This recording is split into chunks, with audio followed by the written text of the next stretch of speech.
the thing that I hope that you'll keep in mind, sometimes we try to compartmentalize things. This evening's, the theme of this evening's program is Vietnam lasted for a bunch of years. A lot of people said it was, 10 years.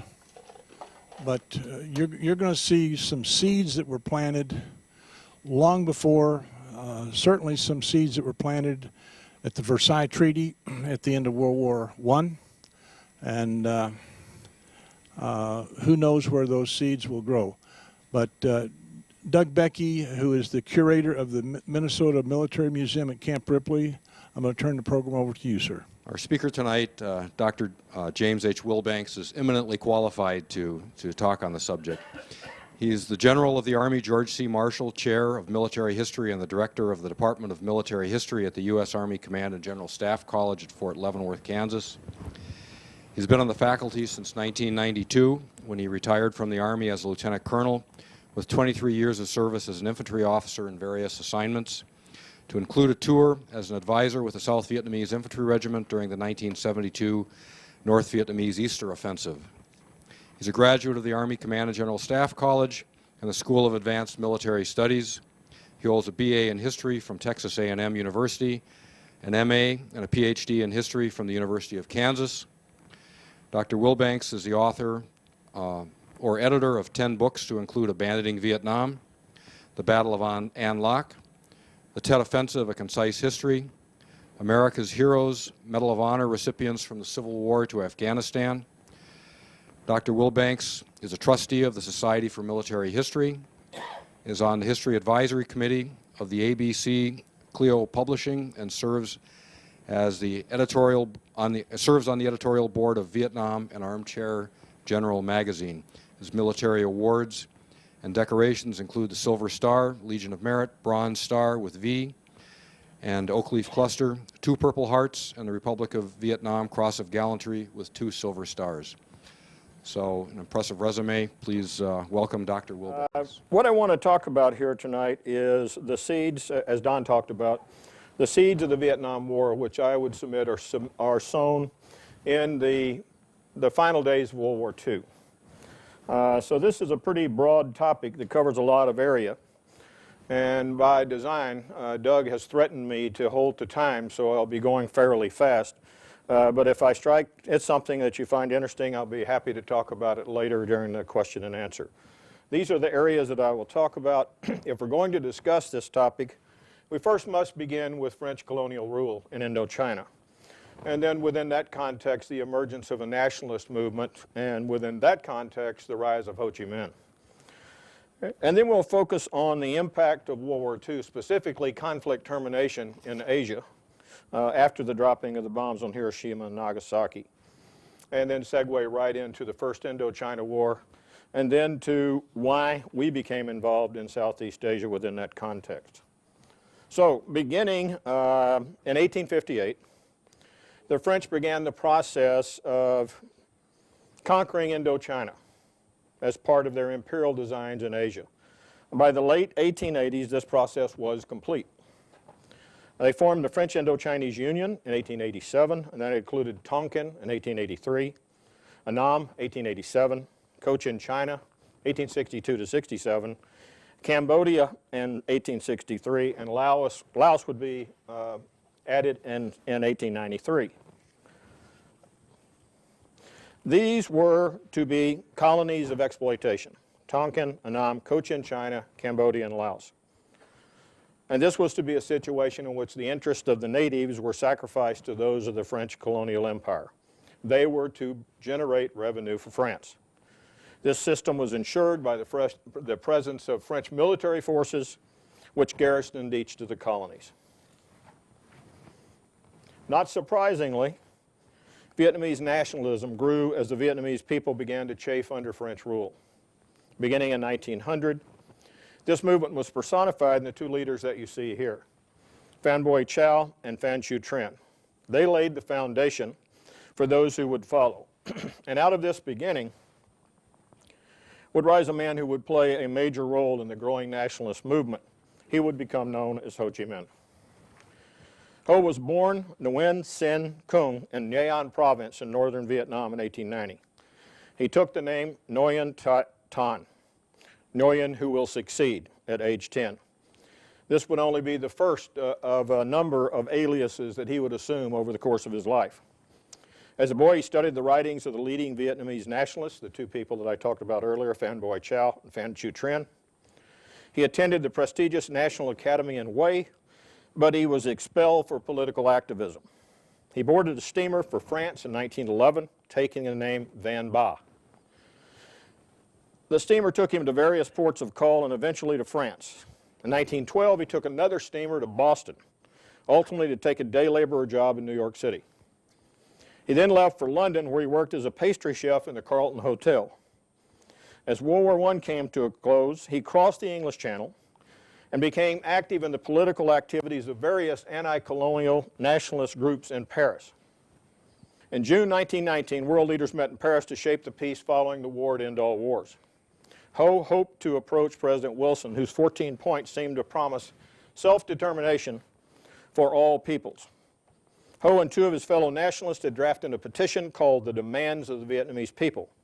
It began, quote, "All subject peoples are filled with hope by the prospect that an era of right and justice is opening to them in the struggle of civilization against barbarism," unquote.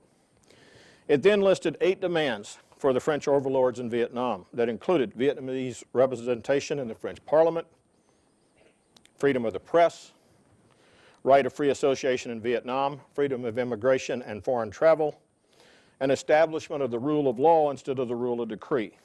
This petition was signed for the Vietnamese patriots, Nguyen Ai Quoc, another of his aliases that he would use during his political life, Nguyen the Patriot. Ho bought a morning coat for his audience with Wilson, but he never got to see the American president. It is highly unlikely that Wilson ever saw the petition. It is certain that he did not reply to it. Wilson had talked broadly about self-determination, but he spoke primarily of the peoples dominated by the defeated Central Powers in Austria-Hungary. He did not appear to be willing to grapple with colonial questions beyond those arising from the war itself. As for Ho, he, however, came to the attention of the French security police, who began to keep tabs on him from that point on. In the months after submitting the petition and having had no reply from Wilson, Ho became more and more radicalized. In December 1920, having come to the attention of French socialists such as Léon Blum, he was invited to the Socialist Party Congress in Tours. There he spoke to the party members, but did not gain any support for his ideas about Vietnamese self-determination. Based on the failure of the great powers to address the colonial question seriously and finding no real support in the French Socialist Party, Ho turned to communism and the Bolshevik Revolution as a model for achieving independence in Vietnam. 1923, he left Paris for Moscow, where he was employed by the Comintern, studied at the Communist University of the Toilers of the East, and participated in the 5th Comintern Congress in June 1924, before arriving in China in November 1924. It's very difficult to chart all of these travels in these years leading up to the end of the war. In 1930, Ho presided over the creation of the Vietnamese Communist Party in Hong Kong. It was renamed the Indo-Chinese Communist Party 8 months later. In Vietnam at this time, unrest in the countryside had grown due to deteriorating economic conditions. In 1930, the Vietnamese Nationalist Party led an uprising at Dien in the area northwest of Hanoi. The French responded strongly to this uprising and in the process crushed the Vietnamese Nationalist Party and forced other nationalist groups underground. This paved the way for the Indo-Chinese Communist Party to begin the assumption of control of the Vietnamese nationalist movement, drawing in more moderate elements who wanted to unite to oust the French from Vietnam. During this period, as already mentioned, Ho kept on the move, spending more time in Russia, then China, then back to the Soviet Union again. In September 1939, of course, a new war broke out in Europe, and by mid-June 1940, France had fallen to the Germans. Japan, sensing an opportunity to expand southward and stem the flow of American arms and other Western supplies from reaching Chinese armies via the railway that ran from Haiphong to Kunming, made the decision to move into Indochina.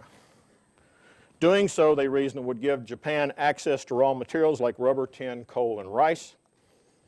Additionally, Indochina could serve as a base, an advanced base for operations against the Far Eastern possessions of the other Western colonial powers. On August 20, 1940, Japan concluded an agreement with the Vichy government that recognized Japan's preeminent position in the Far East. In turn, Japan recognized the permanent French interest in Indochina. Supposedly, Japanese troops in Indochina would be limited to 6,000. The agreement expressly forbade the presence of any Japanese troops over and above that number covered in the agreement. However, the Japanese violated the agreement almost immediately. On 22 September 1940, elements of the 22nd Japanese Army, about 30,000 troops, crossed the border near Lang Son in northern Vietnam. They were immediately engaged by the French troops guarding the border. For 2 days, the battle raged. When the battle was over, the French had sustained 150 killed in action. On 26 September, additional Japanese troops came ashore south of Haiphong Harbor. A ceasefire was arranged. The Japanese apologized for what they called a dreadful mistake. But they had effectively served notice that although the French might still be the titular rulers in Vietnam, they operated at the mercy of the Japanese from this point on. An accord was signed that called for the common defense of Indochina, which gave essentially Japan a free rein in Vietnam. And in the beginning, the Japanese left the French administration in place with the police and security apparatus still in French hands. The Japanese were content to let the French continue the financial burden of administering the colony. In exchange, the Vichy government in Vietnam signed another agreement that guaranteed Japan virtually all of Vietnam's rice, rubber, and mineral exports. Ho Chi Minh, still operating under the name Nguyen Ai Quoc, seeing an opportunity developing, secretly returned to Vietnam. He set up operations in a cave near the hamlet of Pac Bo in Cao Bang province in northern Vietnam along the Chinese border. In mid-May 1941, he convened the 8th plenum of the Indochinese Communist Party. During this 9-day meeting, the delegates formed the Vietnam Doc Lap Dong Minh, the Vietnamese Independence League, or the Viet Minh as it would become known. The Viet Minh, it's important to note, attracting many different nationalist groups, not just the communists. They united to fight both the Japanese and the French. Then they set about to organize the peasants in the countryside, and at the same time they began to train guerrillas to confront the French and the Japanese. While all this was transpiring in Cao Bang province, the Japanese moving into Indochina brought the first U.S. military intervention into Vietnam in early 1942, about a month after America entered the war. Cutting the Japanese lifeline from Southeast Asia and denying the Japanese use of air bases in Vietnam for continuing attacks on China became one of the major objectives of the Flying Tigers. Operating out of air bases in southern China, they began attacking Vietnamese airfields in northern Vietnam. As the war progressed, the future political status of Indochina became a diplomatic problem for the wartime allies.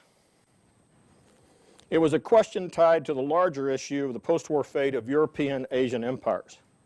President Roosevelt was opposed to the restoration of colonialism in Asia, but he also did not want to anger Churchill, who wanted France to keep its colonies, thereby allowing Britain also to maintain control of its pre-war colonial possessions in Asia.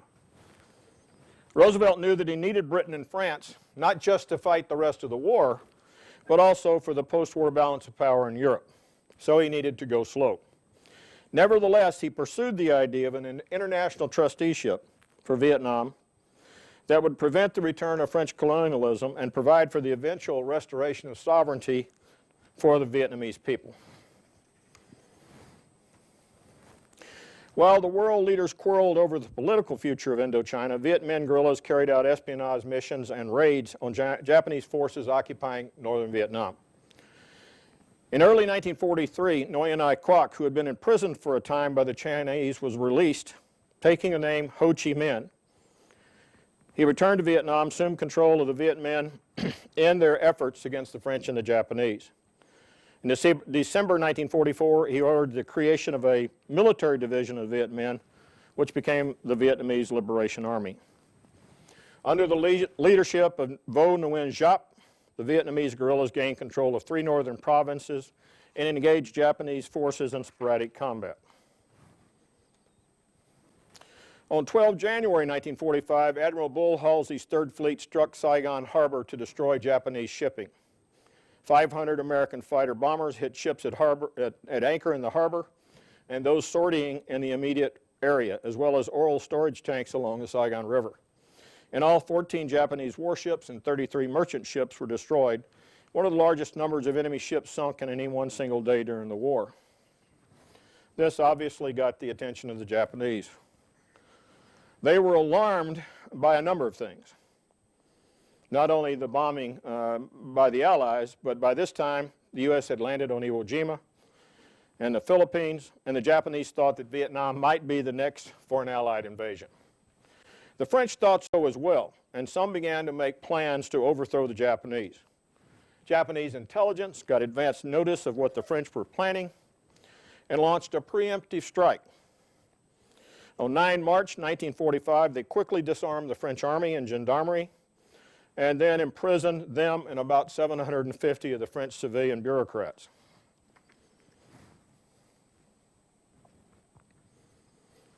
The Japanese, now firmly in control, said that Emperor Bao Dai could appoint a Vietnamese government to run Vietnam.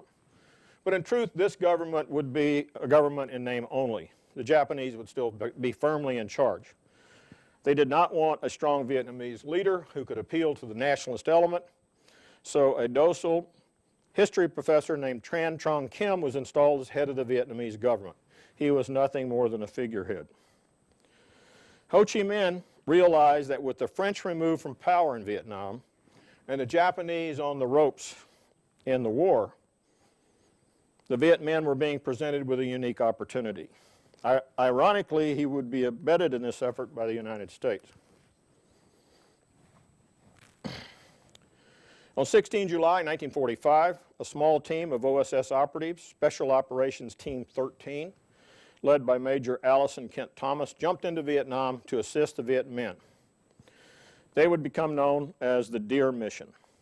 The purpose of this mission was to link up with the Viet Minh to secure their assistance in locating and recovering downed U.S. pilots and escaped prisoners. There was also some discussion about attacking the railway line that ran from Hanoi to Lang Son on the Chinese border to preclude Japanese troops from being moved around via the railroad. Nothing really ever came from that particular idea, though. That is Giap on the left and, of course, Ho Chi Minh on the right. And Major Thomas there in the middle with the mustache. When this group parachuted into the Tran Trao area in northern Vietnam, they hoped to link up with Ho Chi Minh, who was at this point calling himself C.M. Hu. They found Mr. Hu sick with malaria, and this is kind of iffy. There are two different stories. One story is that a Vietnamese herbalist prepared some sort of potion that helped him to recover. The other story is that the Dien team medic treated him, but either way, he quickly improved. The Dien team married up with Giap's army, which numbered about 200 by this point. They provided the Viet Minh with a small number of radios, small arms, some ammunition, and then began to conduct rudimentary military training. The OSS officers were impressed by Ho. In fact, he was given his own name. He was called Agent 19, codename Lucius. For his part, Ho cultivated his OSS friends, hoping that the United States would support their efforts to achieve independence from the French after the war was over. Meanwhile, on the other side of the world, President Roosevelt had died. Roosevelt, who had been the main advocate for a trusteeship for Vietnam, and which would perhaps have been the path to eventual sovereignty for the Vietnamese people, was no longer around. Thus, the question of U.S. policy in Southeast Asia that might have been resolved had FDR lived was left to Truman. For Truman and the rest of the administration, Vietnam was a diplomatic backwater. He had much larger issues to deal with. Nevertheless, modest attempt to remove Vietnam from their empire. Conference in July and August of 1945, Truman and the other allies at the 16th parallel at war's north of the boundary, the Chinese nationalists would take the Japanese surrender. South of the boundary, the British Army would take charge. They did not, however, specify what would be done with the territory once the Japanese surrender had been taken. When the Japanese surrendered following the dropping of atomic bombs on Hiroshima and Nagasaki, Ho quickly moved to seize the moment. In the void that followed Japanese surrender, the Viet Minh quickly took control of local, district, and provincial governments across Vietnam. On 16 August, the first Vietnamese troops marched into Hanoi. And during the period 16 to 29 August, Ho created the National Liberation Committee of Vietnam to form a provisional government. On 18 August, the Japanese formally transferred power in Vietnam to Ho and the Viet Minh. On 2 September 1945, Ho publicly declared Vietnamese independence before 500,000 people assembled in Hanoi's Ba Dien Square. The OSS officers from the Dien team were in attendance. He began his speech with words from the American Declaration of Independence, which had drawn from a copy that he had been given by Archimedes Patty, an OSS agent who was in Saigon at the time. At the end of the ceremony, a flight of U.S. aircraft flew over the city, and the Vietnamese band played the Star-Spangled Banner. With the war at an end, Ho Chi Minh wrote 8 letters to Truman requesting U.S. support and asking for U.S. recognition for the Democratic Republic of Vietnam. There was no answer. The question about what to do in Vietnam really revolved around a couple of sub-questions. The arguments for and against supporting Ho Chi Minh were really the central question, and the central question was, who was he really? Was he, as the OSS maintained, a Vietnamese nationalist and patriot who used Marxism as a means of achieving economic and social justice for the Vietnamese people? Or was he a Marxist-Leninist who was merely part of an expanding sphere of communist influence, who was an opportunist and was looking for support from any quarter?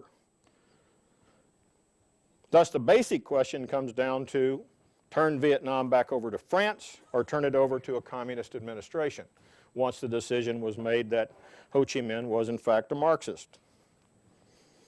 As it turned out, the decision was really a non-decision. The Truman administration basically ignored the issue, dealing with larger issues to do with, obviously, the situation in Europe.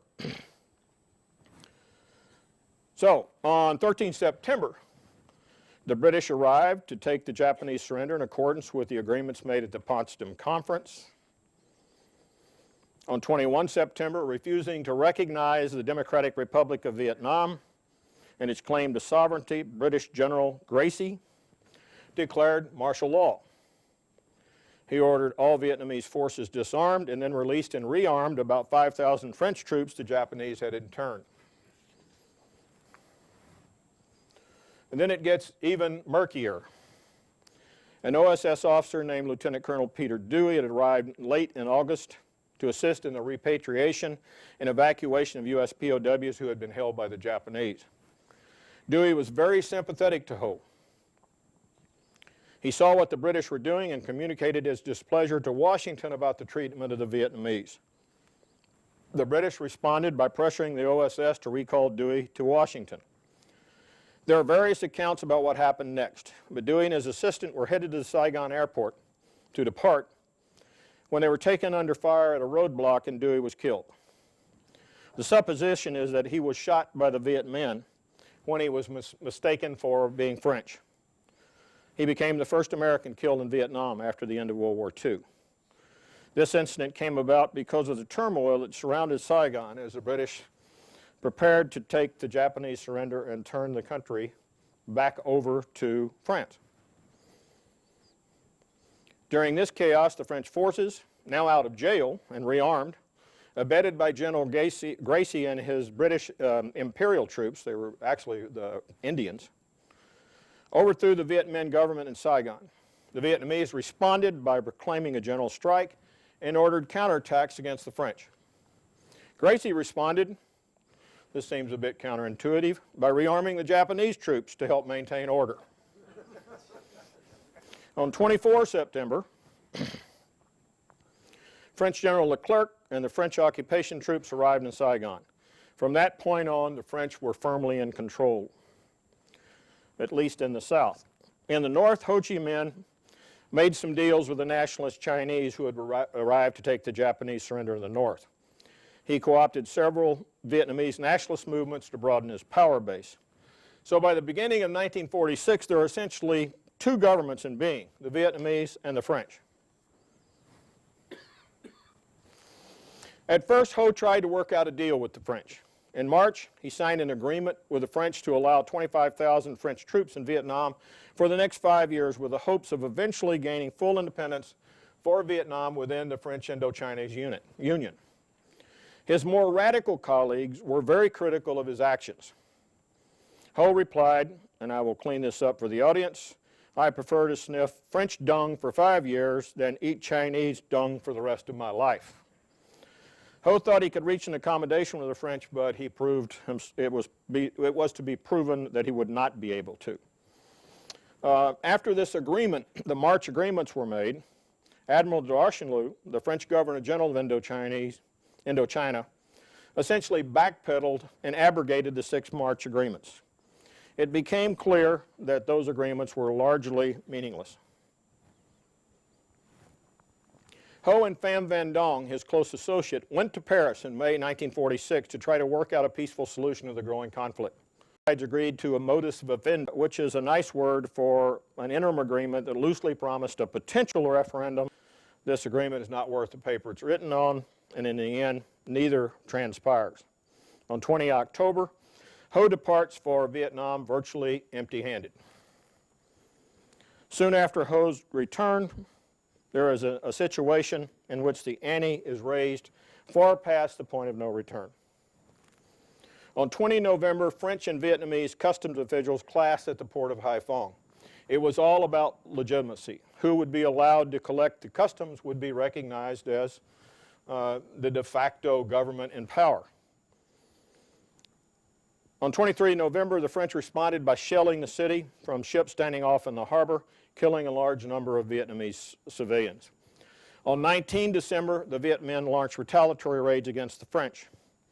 By the end of December, hostilities between the French and the Viet Minh guerrillas were fully underway.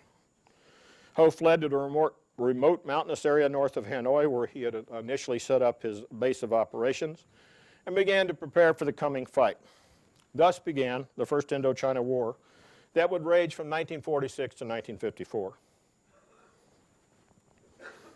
Ho and the Viet Minh would fight a protracted war that had historical precedent in Vietnam, dating back to the 1,000 years of Chinese rule, in which there were periodic uprisings and the Vietnamese fought a protracted war, a war in which the weak could outlast the strong by ultimately bleeding the strong to death. When the war began in late 1946 and into 47 and 48, the French were initially, of course, had many more advantages than the Viet Minh in the beginning. So in those first couple of years, the French were close to defeating the Viet Minh by 1948. But events of the following year changed all that. 1949 was indeed the year of the shocks. The Soviets exploded their atomic bomb. We no longer have a monopoly on atomic weapons. And then the big impact, at least as far as Vietnam goes, is that China falls to Mao in the fall of 49. Prior to that time, we had largely remained out of the troubles between France and the Vietnamese because it was a war to reimpose colonial rule. But there is a Cold War brewing, and if anyone has any doubt, all they have to do is go to 25 June 1950 when the North Koreans come across the 38th parallel. Meanwhile, Ho Chi Minh approaches Mao for support in his war against the French. And these things kind of all come together then in a confluence of occurrences. Mao's victory and his subsequent support for Ho Chi Minh within the context of this developing Cold War, and realizing the Cold War has now received additional impetus and importance with the attack by the North Koreans, changes the war in Indochina from a war to reimpose colonial rule to a war against communism against the broader backdrop of the Cold War and containment. With Chinese support, the Viet Minh began to transform the conflict. With Chinese weapons and equipment, Giap creates Regimental Group 308, the first division-sized force made up of 3 regiments. And over the course of the next couple of years, they will ultimately form 8 divisions. Now, within the context of the Cold War, we become involved.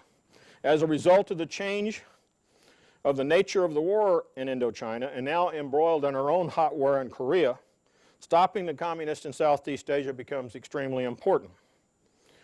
Also, we needed the French as a counterweight in Western Europe against the Soviet Union and what would become the Warsaw Pact. Thus, the U.S. enters into an agreement with France to bankroll the war effort in Southeast Asia, essentially paying for a surrogate force to fight the Viet Minh and to roll back communism in Southeast Asia. By the end of the war, we will be underwriting 80% of the war cost. The first U.S. forces, or U.S. soldiers, arrived in September 1950 with the establishment of Military Assistance Advisory Group Indochina, which the following 1952 becomes Military Assistance Advisory Group Vietnam. So this influx of Chinese support, and they will eventually send some advisors as well, means that by May 53, despite our assistance, the French are in trouble in Vietnam. There's fading political support for the war at home. They have lost the Tonkin Highlands, which had been their strong area. Laos was threatened. And meanwhile, the French troops had become the target of the French Republic's frustration. The war had also become very costly. They had sustained 90,000 casualties in the previous 6 years. So by late 53, the French realized they had to do something to try to stem the tide.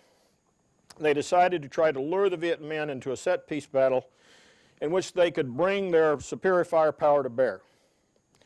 They did so by sending 12 battalions to a village called Dien Bien Phu out on the Laotian border.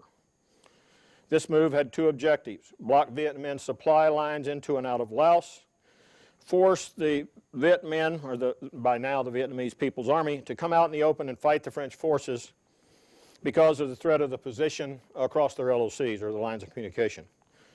You have to be careful about what you wish for, because sometimes you will get it, and they got it in spades. Giap's forces did just that, completely surrounding the French forces. And without going into any great detail, the battle is over on the 7th of May when the French surrender. And as you see, the picture in the lower left are the French prisoners being marched off by the victorious VP-8. The French were decisively defeated at Dien Bien Phu. A thing, just as an aside here, I would ask you to note that the victors here suffered more casualties than the losers, which there was a lesson there, but perhaps one we didn't pay much attention to. So the result of all this is the Geneva Accords, signed on 21 July, Vietnam at the 17th parallel, process that would see the withdrawal of all French troops by mid-1956 with the French armed forces. And then in mid-56, the French send all of their troops home, and from that particular point, it is our problem. Deeply involved in the Cold War, the leaders in the United States determined that we cannot walk away from this fight because of the domino theory, containment, and all of the other ideas that flow in that particular, out of that particular policy area. And so from that particular point on, then the problem is ours. So I would submit to you in closing that the seeds of this war that we began to fight and will ultimately result in the commitment of U.S. ground troops in March of 1965, and ultimately to 550,430 which is reached in April 1969. The seeds of that conflict are planted at the end of World War II. And that what will result will be then America's longest war. So thank you. This concludes my presentation.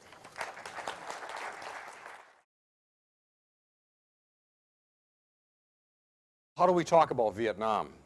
It's the divisive war nearest to us, and it still lives in our memory in the post-war generations. It still casts a shadow. So how do we talk about it? For probably 5 years after I went to Vietnam, or probably for 5 years before I went to Vietnam, I argued about it. For 10 years after, especially the first 2 years after returning, I argued about it. So again, how to talk about it? Long after the war, it dawned on me that people often talk past each other when they were trying to talk about the war. The war was complex and it occurred on many levels. To have any discussion, we needed to establish if we were talking about two Asian farmers fighting each other in a rice paddy, or if we were talking about the grand conflict of the Cold War and East-West relations, or any one of the many, many, many other levels in between. Veterans didn't talk about the war very much when they came home. In the 1980s, walking to work through the U of M West Bank, I often paused, sometimes with humor, but often with a sense of aggravation, in the shadows of the then still present anti-Vietnam War, often pro-Viet Cong NVA graffiti, and read leftist political flyers advertising a protest for this or that. At the bottom was always a long list of supporters, and I started to notice that Vietnam veterans were appearing at the bottom of the list.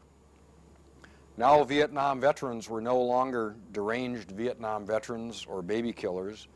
It occurred to me that now, in the eyes of the vocal left and elements of the media, Vietnam veterans had achieved victim status and were now acceptable. So how do we talk about the decisive war through the eyes of veterans relating to the roots of the involvement in Southeast Asia in World War II in the 50s and leading to Southeast Asia's wars, the Southeast Asian wars of the 60s and 70s? And I say Southeast Asia because it wasn't just Vietnam. It involved all of Southeast Asia, and indeed all of Asia on some level, and one could argue much of the world through the Cold War. American involvement was vast and varied, covering decades. Our only known Minnesota veteran of the World War II period, Leif Eide, an OSS operational team radio operator, parachuted into Hanoi in August of 1945, passed away a few years ago. I had hoped to have on the program more veterans of the early Southeast Asian involvement, but they had other commitments tonight, not surprisingly, Valentine's Day, etc., etc. The Roundtable has presented World War II stories for 25 years, and we've only scratched the surface. Tonight we cover the entire Southeast Asian 20th century experience, and we can only cover one grain of sand off the beach. So we're going to offer a few snapshots of veterans and their individual experience. Tonight we have an infantry officer, Bob Paoli, who served with the 1st Infantry, serving at A-108 and 98. A Navy pilot, Spook Johns, flying. He's just adopted. Okay. Well, you'll be. Okay. He flew a Sky Raider off the USS Constellation and the USS Ranger in 1963 to 65.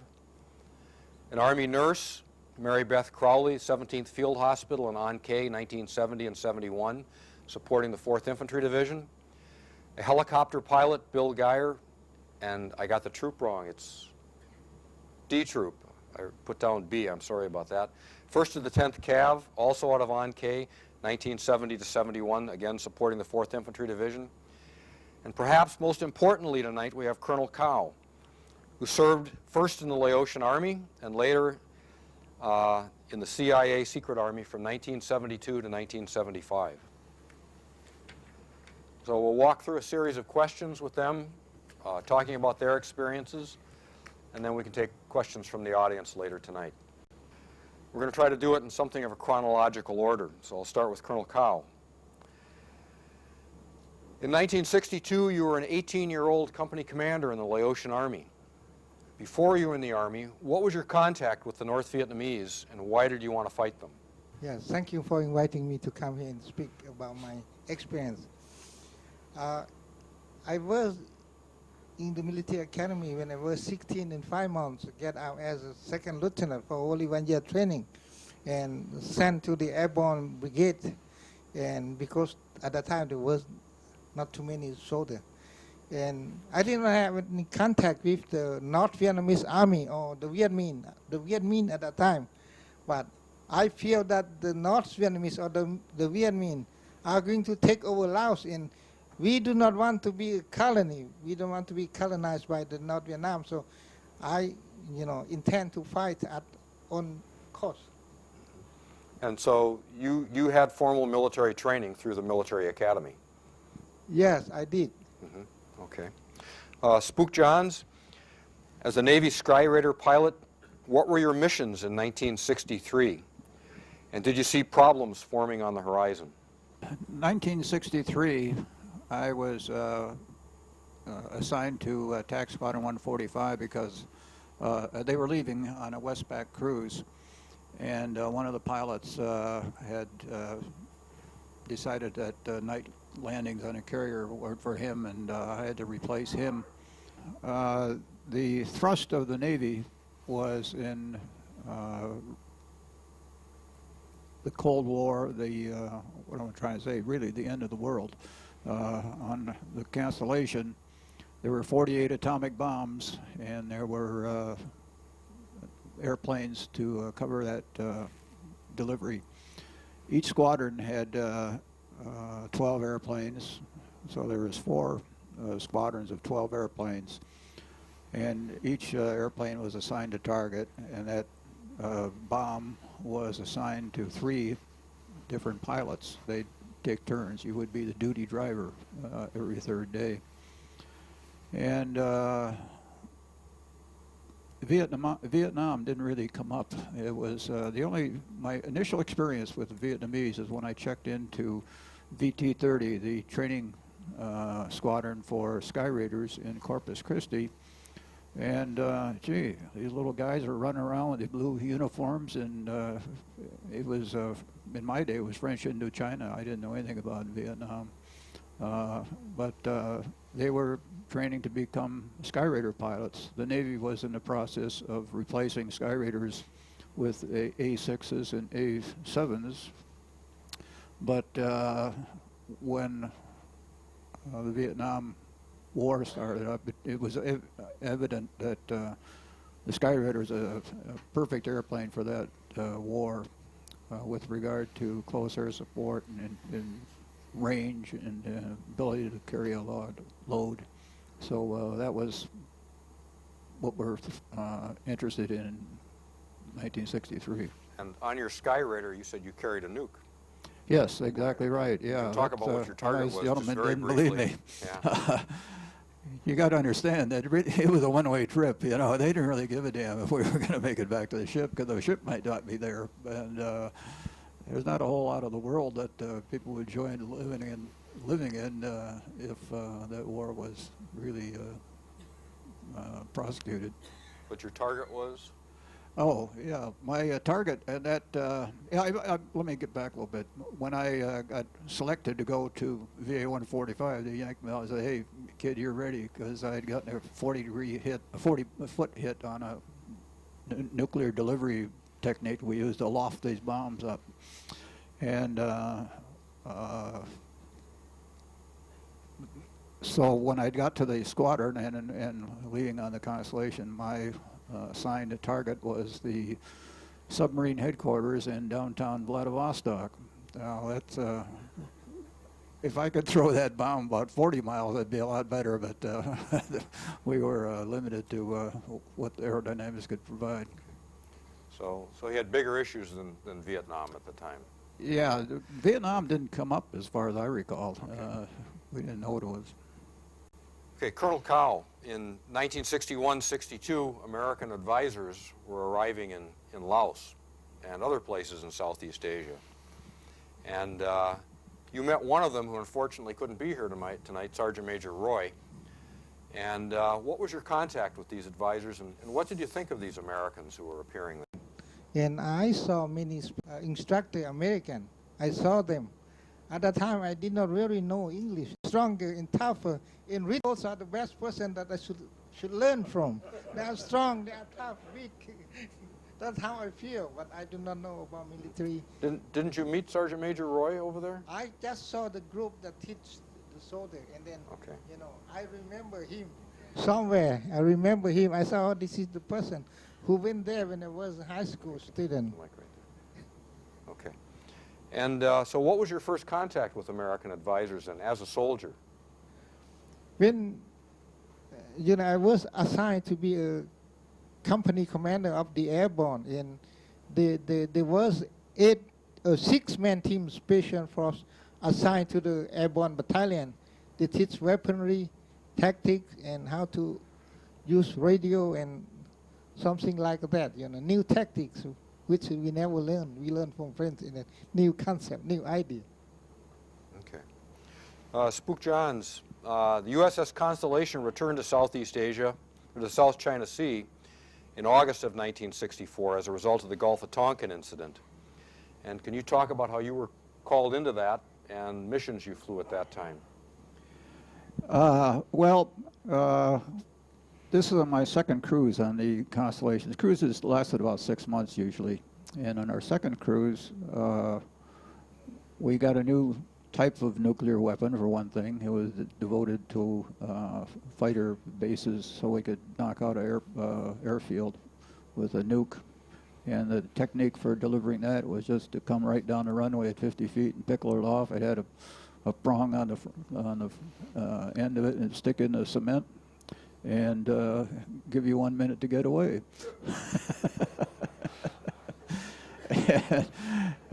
And I mentioned this afternoon. We were talking about this. You were subject to being debriefed on your target. You'd be walking down the passageway, and some gentleman from the admiral, the captain's staff would say, "Would you come into AI and debrief your target?" And this fellow in my squadron, Jim Crummer, they gave him this scenario that he had delivered his weapon, and he was going back to the carrier to get another one. And they said, well, there are nuclear devices going off on the horizon, and you've got 5 minutes to get behind a 5-foot thick lead wall to defray the radioactivity. And Jim said, you know, sir, I've given that a lot of thought, and I really haven't decided whether I'm going to run for 3 and dig for 2 or run for 2 and dig for 3. This is how hopeless this whole scenario was. But your notification of the Gulf of Tonkin, you were in Hong Kong. Oh, yeah. Excuse me. I missed the track there. But, yeah, we were in Hong Kong.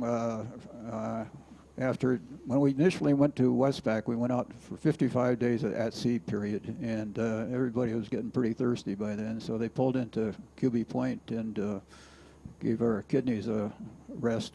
And then we went to Hong Kong, which was great. However, one evening they said, Liberty is canceled, report to the ship, and that's that. So we went down to the Gulf of Tonkin and participated in the response to the Turner Joy and all that. I'm sure we all heard of those stories. My squadron, VA-145, launched 8 ADs, or Sky Raiders, to attack a Lok Chow. There was a PT squadron, boat squadron there. One of the fellows by the name of Dick Sather was shot down and killed, and he was the first naval aviator killed in the Vietnam War. There was another fellow, I'm sure you all have heard this name. He was an A-Force pilot. His name was L.V. Alvarez. He was a prisoner of war for almost 9 years. And we had another 4 airplanes that went up to, another place. But that ushered in the international ramifications of the war, and it was considered the beginning of the Vietnam War in American participation as far as the VA goes and various other scenarios. Well, I'll let it go. Oh, yeah, I was going to get on. from that day on, all our flights were considered combat sorties, although nothing happened really in those days. We're just droning around in the Gulf.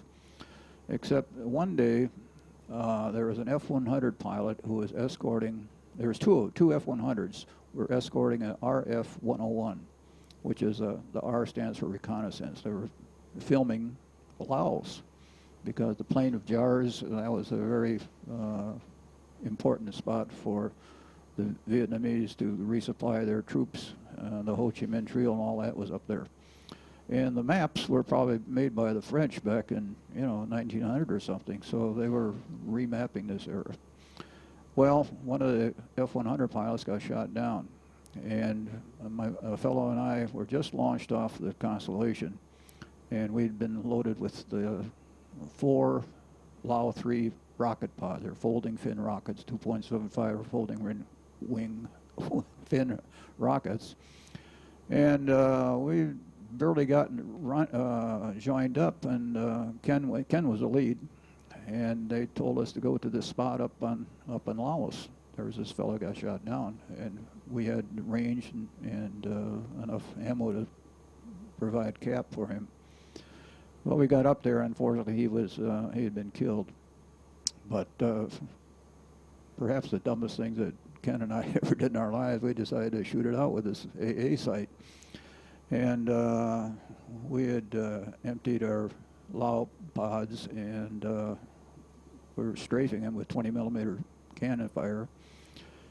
And about a 45, and all of a sudden this orange golf ball came at me, and I ducked out to go into the ground to Thailand, the airport over there, to refuel. And a young airman came up and said, do you know you have a hole in your prop? And I said, what? And there it was, a 37 millimeter cannon hole right through the top of my prop. And that, because it's an Aero Products prop, I'm probably alive today because it was a ham standard prop, which is a cast aluminum. It would have been the end of the program. One other item about that was in my logbook as a training mission, even though ultimately I got an air medal for it, but they relented. Okay. Colonel Cowell, so at this time, were you receiving any support? Were you observing? No, Colonel Cowell. Here, yep. Were you receiving or using American air support, or were you in contact with American pilots? Or I was very fortunate to come to study the advanced English and military terminology at Lackland Air Force Base, so I can communicate with the Air Force pilot. And then I was transferred to U.S. Army Armor School for North Kentucky. So that's the basic officer's course. So we learn how to fight like the American officer. And we were able to contact with the American airplane, usually asking them for close air support, or maybe some flare, some type of flare at night when we were under attack at night. So we called the U.S. Air Force. There was one airplane that we called do the airplane, that's C-130 or C-140, who fly into China. So we turn on the radio and give the code name and ask him, we have primary such and such coordinate. So they come right away, no more than 5 minutes at night time. At daytime, we provide, we ask the close air support.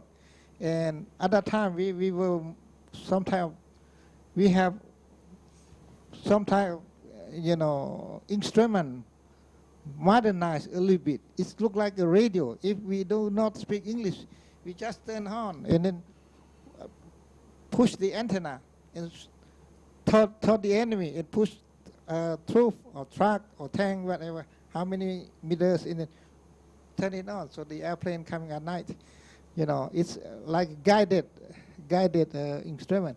So the airplane come at night and drop the bomb and then come back again. If we want to increase the range, put 400 meter, 500 meter. We just sit and look at the airplane coming. So start having the air support, American air support. F4 or Skyrider or whatever, you know.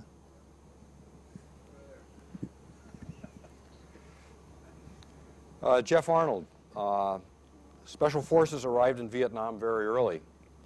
You arrived in 1967 and were at an A site, A108.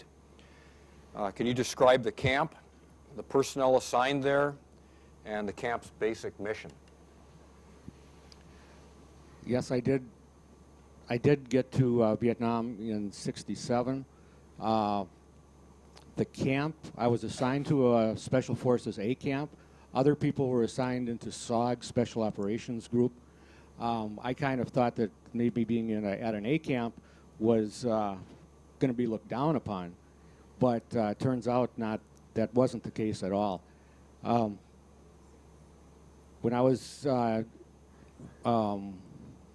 I first arrived at the camp, it was in the mountains of I Corps, about 30 miles in from the sea. And the camp was a little bald hill in this large valley called Minh Long. And our camp was made up of people that we paid, locals that we paid to join our group, to join our fighting force. And these were indigenous people, being both the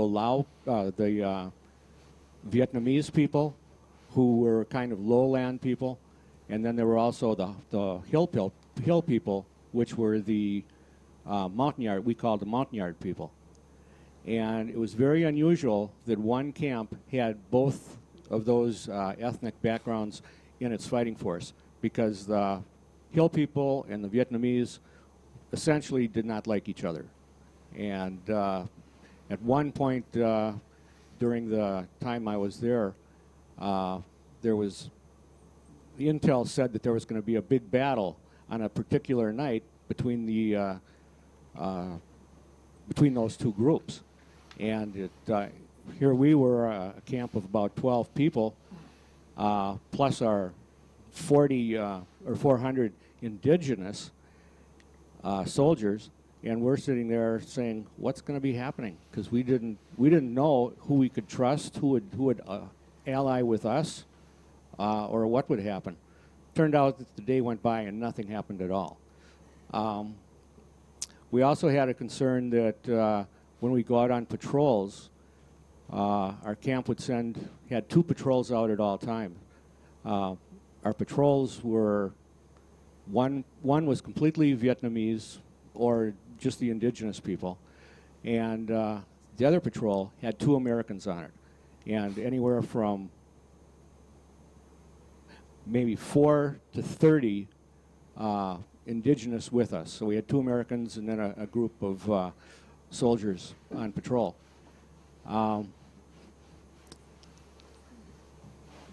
We had a lot to worry about, because 3 months before I arrived there, another American, had been taken prisoner by the VC while they were on patrol.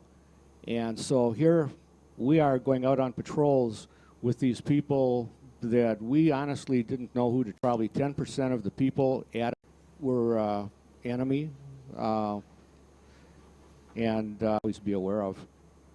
I grew to establish a big base of friends that I could count on, and I could count on them to rally and save my life, and I had opportunity to save their lives too. So I grew to love the Vietnamese people. Okay, Spook Johns, in 1965, you returned to the Gulf of Tonkin on the USS Ranger, and now you're regularly flying combat missions. Can you talk about them and your famous fellow pilot? Yeah. We left the States on 10 December, and we went through ORI in Hawaii, and then proceeded to the real war in Vietnam then. We started flying combat about the 3rd week of January. And that 1 week after we got there, we were our missions were devoted to South Vietnam. Oh, sorry. The missions were in South Vietnam, and then you had to contact a FAC, a forward air controller, who was flying an L-19 or something along those lines. And he would point out the targets for you, and then he'd shoot a smoke flare or something to designate a target. And the whole idea of that is kind of get over your jitters because you're going up north in the next week. Well, on the 1st of February, I was assigned as a section leader in a 4-plane division. And the Navy procedure for formation flying is the lead is number 1. And in this instance, it was a man named Ken Hassett. His wingman, number 2, was a fellow by the name of Dieter Dengler, who had come from Germany and flew with us. I was number 3, and Denny Enstom was number 4. And we had a target that was in Laos, and it was a bridge over a dirt road in the mountains there, and but it had been bombed out. And we used to joke about these things, that we just crater the approaches to these bridges, but it really did make some sense because those roads are cut through some pretty rugged land, and if they had to dig a way through a few more craters, well, so what? Anyway, we were en route to the target, and we got this notification that there was another Sky Raider pilot. He was from the USS Kitty Hawk. Had been shot down near where we were going to go. So we decided to abandon that target and get in with the RESCAP for this fellow. Name was Ames, I think it was. Well, as we got to near the target, our lead's radios weren't very good. So he passed the lead to me. Number 3 is the section leader, and he becomes the division leader when he passed the lead to me. And we were just going to dump we had 6 500-pound bombs each, and we were just going to dump on this vacant, no, that's not the word. Hey, you could tell I'm a little nervous here, but this bombed out bridge anyway. So I just set up a circle around the target, and we just rolled in and dropped our bombs and pulled up. And as I was pulling up, I saw Dieter in his dive, and he was off to my right. And then I concentrated on these guys joining up on me. Well, that was the last time I saw Dieter, and he got hit, and evidently went over this ridge to our west, and crashed in the jungle. He thought it was somewhat of a clearing there, that the folks they used to just kill trees and then turn that area into farmland. But these horrendous stumps were in this field, and he went into these with the Sky Raider, and fortunately it was a pretty robust airplane, and it had 700 pounds of armor plating around the cockpit and under the cockpit, and also under the accessory section of the engine. But when he hit, both wings came off, the fuselage broke behind the armor plating in the cockpit, and the engine came off, and he's just stepped out of it. He was a little bruised and shaken up, to say the least. But I said, hey, 402, 504, where are you? Well, no response, and we're going around, and Ken and Denny joined up on me. And Hassett said, well, we got notification that the fellow from the Kitty Hawk had been rescued.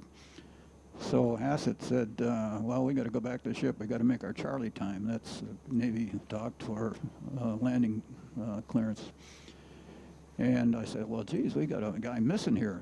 And he said, well, we've got to go. And I said, well, I'm going to make a pass and see if I can find him. I was looking for smoke or fire, basically. And I was hoping that I was going down what would have been the bomb line for Dieter. And I might have been off, 10 degrees or so, one way or the other. and I was zigging and zagging because I didn't want to be a target. So I could have been looking this way when he was over this way, or vice versa. And anyway, I never saw him. Well, Hassett said, well, I've got the lead. We're going back to the ship. So I was Lieutenant JG. He was Lieutenant Commander. Oh, okay. What'd you miss? Oh, okay. All right, so Lieutenant Commander Hassett said, well, I'm the boss, and we're going back to the ship. There's been a book published on this. I didn't realize at the time it really took a weight off me, and I recommend you reading it. I was portrayed in there inaccurately, I think. Dieter was a prisoner. He got captured in Laos, and he was a prisoner of war for a little over a month, I recall. And no, it must have been more than that. He got out in June, and he went down on 1st of February, so those months. But they killed some of their guards and made their getaway. There was, I think, 4 other guys there in the prison with them, and 2, they were Thais, and they worked for Air America. And Dieter and 2 other Americans were there. And they were just lost basically for a month, roaming around the jungle, kind of like you do up in the North Woods. I mean, they'd look down and, hey, that's my footprint, you know, and they were going past a little village, and a young boy, about 10, 12 years old, was walking with a bucket, and he came upon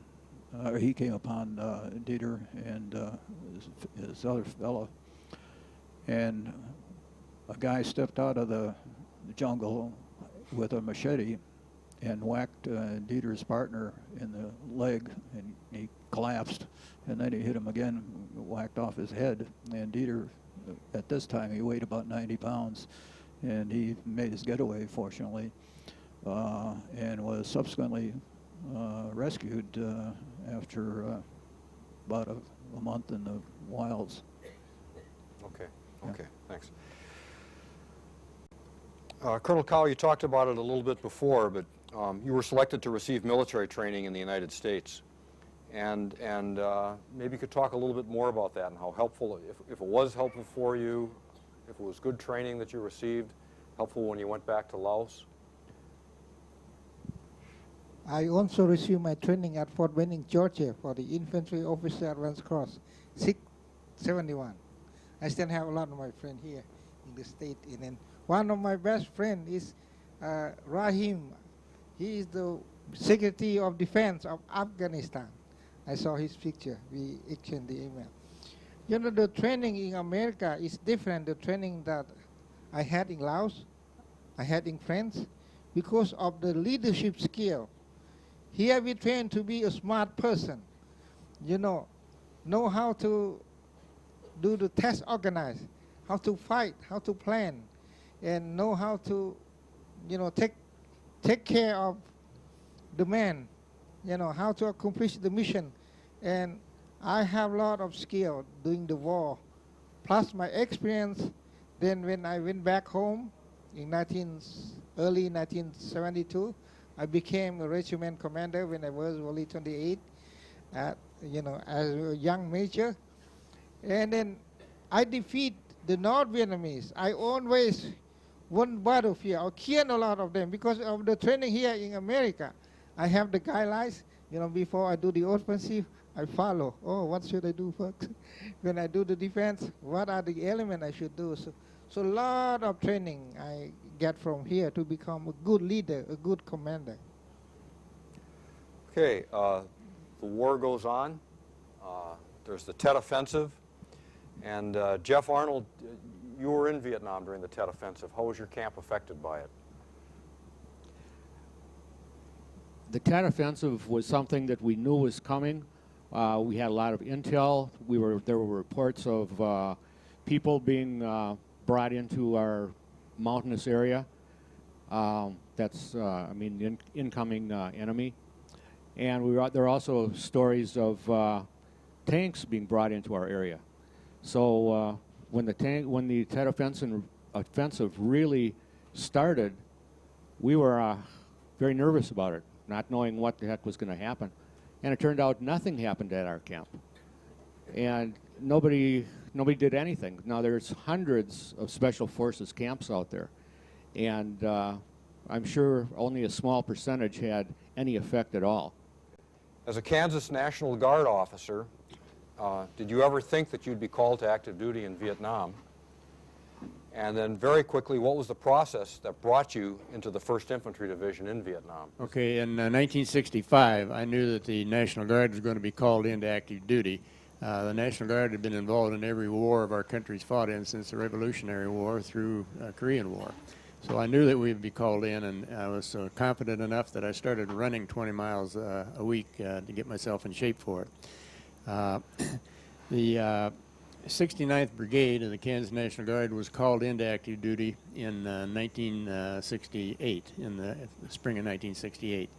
And we were supposed to go to Fort Gordon, Georgia, but 2 weeks before we left, there was a brigade in the 3rd Mechanized Division at Fort Carson, Colorado, that was pulled out of there and sent to Vietnam. So they needed a brigade to replace it, and they said, hell, we got a brigade in Kansas, they're just next door, so they moved us on into Fort Carson, and they weren't ready for us. But we got there, and we trained very, very intensively, and one of the funny things that happened, shortly after we got there, the barracks weren't ready, the training wasn't set up, so we put the non-coms getting the barracks ready for the troops to move in, and the officers started working on training, and the division head of Carson, you could see the smokestack, and they said that that's where we were supposed to set up our training. At the end of military, no 3 or 4 miles further we were supposed to be going. So we went back to the division headquarters and said, we can't get to where you sent us because it's off the post. And they said, oh, the National Guard, you can't even read a map, so they go run out there with us. And come to find out, we were right.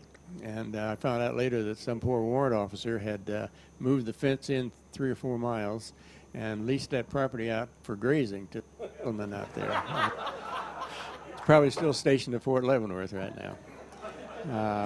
But anyway, we were called into active duty, and as I say, I knew we were going to be called in. But about a year before we were called in, I was transferred out of the 69th Brigade into a job in the general office in Topeka. So I was not in the brigade anymore. Well, when the brigade got called up, I told my poor wife, I said, you know, I'm either going to have to get back into the brigade and go on active duty with them, or I'm going to have to get out of the Guard, and then I won't be worth a damn the rest of my life. And she let me go. So that's how I ended up in active duty. And then how we got into the 1st Division, all 97% of the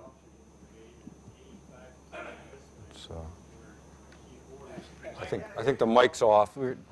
Let's just we'll just pass this back and forth. It'll be a little more awkward, but we know this one works.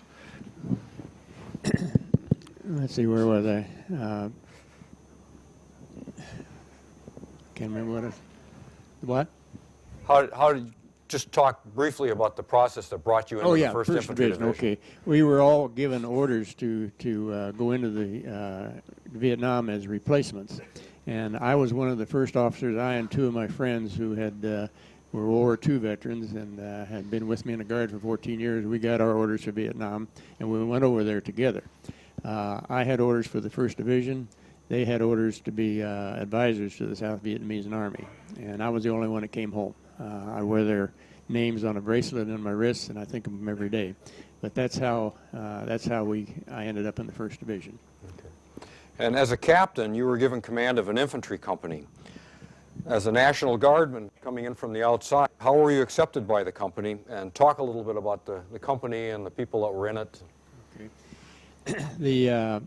The orders I had was to report to the 1st Division. When I got there, I had received training prior to that on active duty training on military government, and the G1 was going to put me in the G5 job because you know, hearts and minds of the people, because I had been trained that way. And I said, well, can you get the combat infantry badge and the G5? And he said, no. And I said, well, I'd like to get that if I'm going to be over here. So he said, well, you want to go to battalion? I said, yes. So I went to the battalion, and I commanded a headquarters company at Fort Carson because they relieved the commander, and I replaced him. I got out to this Firebase, and they relieved the combat support company commander, and I replaced him. So that's how I got into it. How was my relation with my troops? I was very concerned about making any kind of mistake that would cause any injury or death to any of my soldiers, and I was very concerned about my soldiers and their welfare. In fact, my first sergeant in my company at the 1st Battalion, 28th Infantry, told me, he said, sir, you got to quit worrying so much about your men. He said, you got more things to deal with. He said, let somebody else worry about that. But I couldn't do that. I had very good soldiers, and I had very good cooperation, and they served me well. One of my favorite stories about how I dealt with my men, in February of 1969, we fought the Battle of Oran, which was the name of our fire support base. And that was right outside the Michelin rubber plantation, and I think we were put there as bait to draw the North Vietnamese out of the Michelin rubber plantation. We couldn't go in there because they said we would destroy the trees, but that was their sanctuary. The Viet Cong and the NVA hung out in the Michelin, and then they would come out and attack us. Well, we were attacked that night by a reinforced battalion of NVA, and the battle went on from about 8 o'clock at night until 5 o'clock the next morning when the sun came up. And it was a horrific battle. Our fire support base was overrun. We'd throw them out. They overrun us again. And I had a tower that was flown in by the helicopter, and there were 2 men up in that tower 24 hours a day doing observation. Well, that tower was a target for rockets and machine guns, tracer bullets. They were just shooting the hell out of it. And my men up there called me, and they said, sir, can we come down, because if we don't, we're going to die.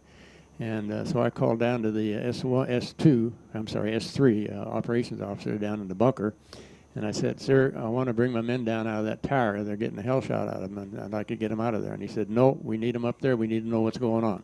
Well, I knew what was going on. You could see it. The Viet Cong were coming, Vietnamese were coming in and out. I mean, the North Vietnamese, and it was a hellacious battle. And all I could see was rockets and machine guns firing at that tower. So my guys called me again, and they said, sir, you don't let us come down, we're going to die. So I said, okay, and I called the S3 again. I said, sir, I want to bring my men down. I said, they're going to get killed up there. He said, Captain, I told you I wanted them to stay up there because we need to see what's going on, and that's an order. And I said, yes, sir. And I called him up and said, come on down. And the next morning after the battle, the guys came running up to me and shaking my hands and thanking me. I said, no, don't say anything. I said, you know, if that guy hears what I did, I'll get court-martialed for disobeying order in combat. But I went on to the brigade headquarters company and had the same relationship with my men. I had a real good relationship. Okay.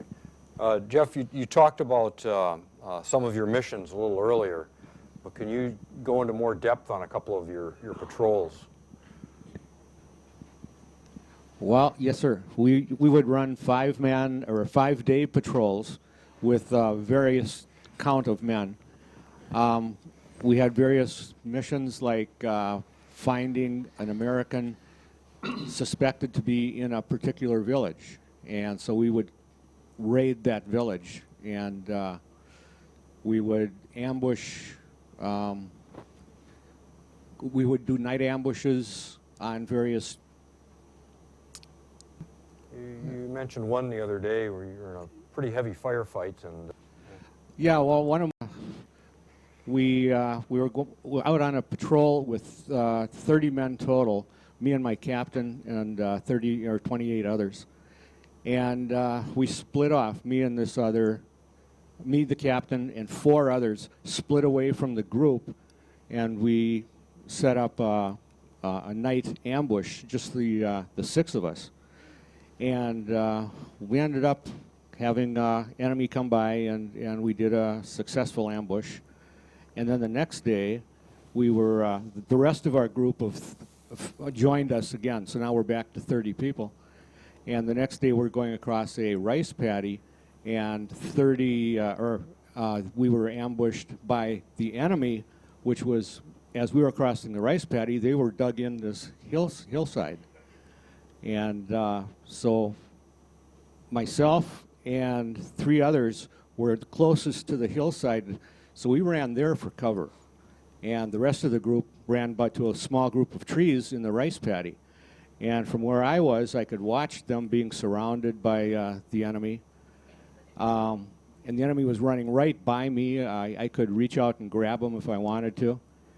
And pretty soon they saw that I was there and on their turf, and so then they decided to throw hand grenades at us instead. After a while, we were making our way towards the rice paddy to join the other people, and as we would go, we would have. As we were going, a radio man from the group, the main group, came out. We had 2 radio men, but neither one was with me. And then he did find his way out to be by me. And my captain said, "Jeff, where are you?" And I told him, and he says, "Well, you got to get out of there because there's going to be an airstrike there in 6 minutes." And that was not good news, actually.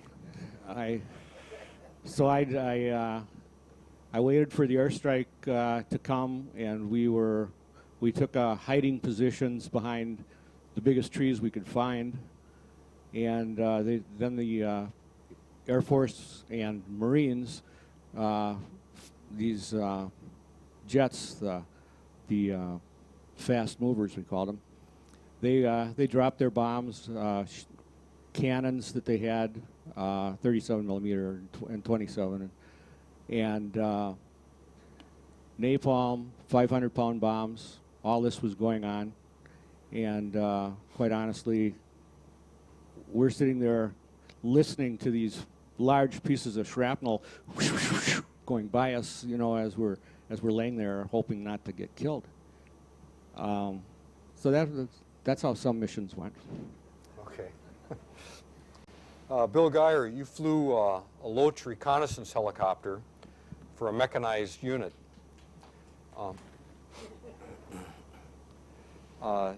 Did you get the flying assignments you wanted, flying a Loach, flying reconnaissance? Most of the time, Can you yes. describe some typical missions? Okay, a mission, we flew a heavy recon. We flew 2 Loaches that basically we hovered in the trees because it was mostly triple canopy. So the only way to find anybody, you had to hover and look underneath the trees. And we had 2 Cobras above us. They're probably about 2,000 to 3,000 feet above us. And then we had to chase Huey just in case we got knocked down to pick us up.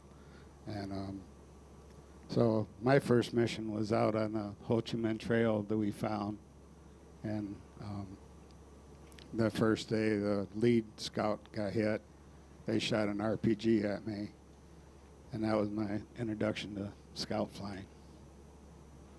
You talked the other day about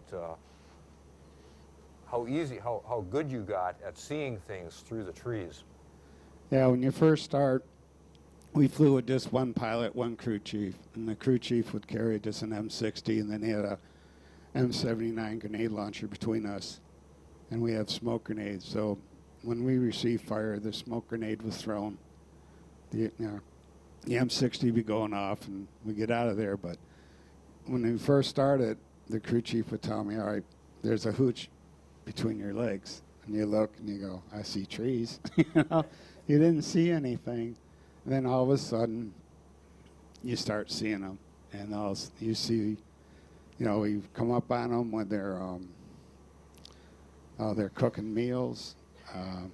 First time I saw an enemy soldier, we were just moving along at like a fast walk, and I happened to look back out my door, and he's leaning up against a tree with an AK looking at me.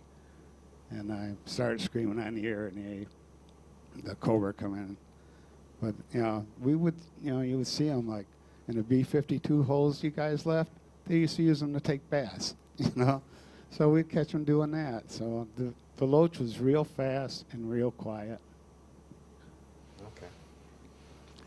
Mary Beth Crowley, why did you become an Army nurse, and what was the process of becoming an Army nurse? I had a father who had been in the reserves for 30 years, and at the time, I was going to school at the University of Minnesota and needed a summer job, and the only place that would hire me was the VA. And that was kind of my introduction to Vietnam vets. So I started there in 1967 and worked on an ortho floor for 2 years and kind of got to see Vietnam vets with some pretty terrible wounds. And after taking care of them and kind of getting to know them, I decided then I wanted to go see what war was really like. So that was kind of my introduction to becoming an Army nurse. And it wasn't too terribly difficult to sign up to go into the Army, I must say. They needed nurses, and so when I graduated, I went into the Army Nurse Corps. And basic training in Texas, I ended for 4 months, and after that, then I got my invitation to as a nurse, and I must say. Okay. Bill Geyer, can you describe your fellow pilots and some of the ground crew people, keeping in mind that Jerry Kaiser, crew chief, is sitting out here, and he can be very vocal, but yeah. We're highly intelligent, nice guys. Never cause any trouble. No, we're all like 21, 22. A lot of us had like 1, maybe 2 years of college. Some of them, the commission officers had the 4 years. And but most of the pilots are warrants, and so we had 36 weeks of flight training, and we got our warrants and wings, and away we went. So we were pretty young and full of it. But I mean, you got into some tight spaces a lot of times. You did some amazing flying, and where did the ability to do that stuff come from? Just practice? I had some excellent instructors in flight school. They would, you know, you had some, like, they would do confined areas, and we had different tires for different levels. Like the white was the easiest, and yellow was the hard, medium, and red was the hardest. And they would all have different problems with the landing zone. And my instructor wouldn't let me go into anything less than a red. That was like, that's all you're going to do. And he would always teach me different maneuvers that he told me never to do. And next time I was solo, I'd sure give it a try. And what was your relationship with your ground crew? With us, we were just like one pilot, one crew chief. The maintenance guys pretty much stayed in the hangar doing, you know, their level of maintenance. But the ground crew that I worked with, Joan met a few. They were just young guys who would do like basic maintenance on the aircraft, and then we were really, really tight. And even with the rest of the crews, the Cobras and the Loaches, if they could tell with our voices and the way our aircraft was reacting, how close we were getting into the contact. And once the contact started, they would watch, and if my aircraft dropped, there usually was 2 rockets right underneath me to push me out.